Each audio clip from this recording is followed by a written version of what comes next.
Welcome to this edition of the Rhody Reporter. I'm your host for this segment, Diana Lozowski. One of the hallmarks of civilization is the care we provide for the weakest or neediest among us. For generations, Rhode Island has delivered that loving touch of humanity through the Eleanor Slater Hospital Network. These facilities are now under administrative control of the Department of Behavioral Health Care, Developmental Disabilities and Hospitals. That's BHDD and H. Bureaucrats pronounce the initials as Buddha. Men and women of the Ocean State who cannot begin to cope with the realities of the world have long called it home. In fact, the particular Buddha facility tasked with caring for the most mentally and developmentally handicapped among us is the Zambarano unit in Burrillville. Advances in healthcare over the decades have also meant advances in costs of caring for this fragile and defenseless population. At least some of that upward pressure on cost results from federal standards that have come to apply to these vulnerable Rhode Islanders.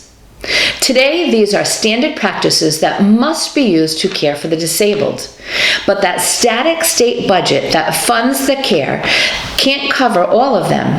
You'd think it was as simple a problem of getting the attention of legislative committees responsible for oversight and alerting them to the requirement for more funding. The problem there is that until the 2020 election and its flood of unverified mail ballots, none of these patients voted, so they were not recognized as a constituency.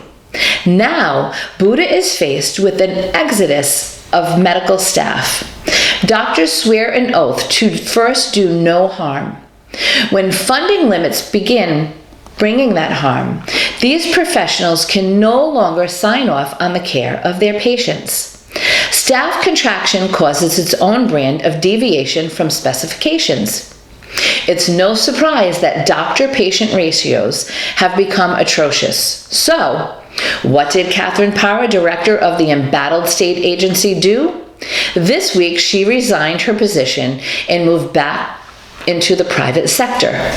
With no one at the helm, there's been some vague talk about legislature privatizing the delivery of care to its population. State Representative Rebecca Kilslak has publicly called for a more aggressive effort from Buddha to place its clients in community settings.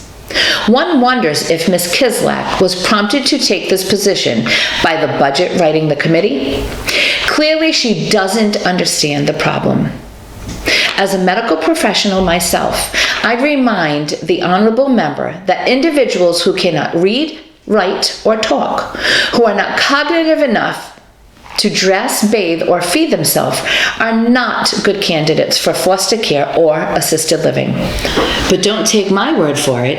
Here's what State Senator Jessica Dela Cruz said. By the way, the facility is in her district. Patient care is the critical need for this population. Any talk of attempting to save budget dollars by sending the profoundly handicapped to foster homes or assisted living facilities ignores that fact. Hospital-level patient care is just not available in either of those settings. That's the point of Zambarano facility.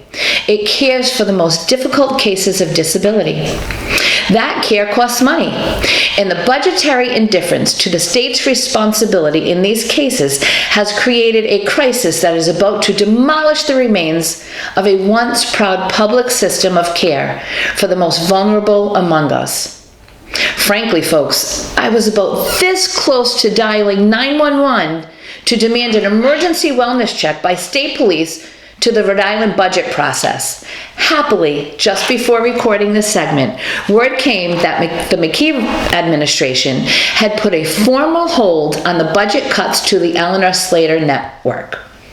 So I'll put my phone back in my pocket for now. I will keep an eye on this critical situation, however. You should too.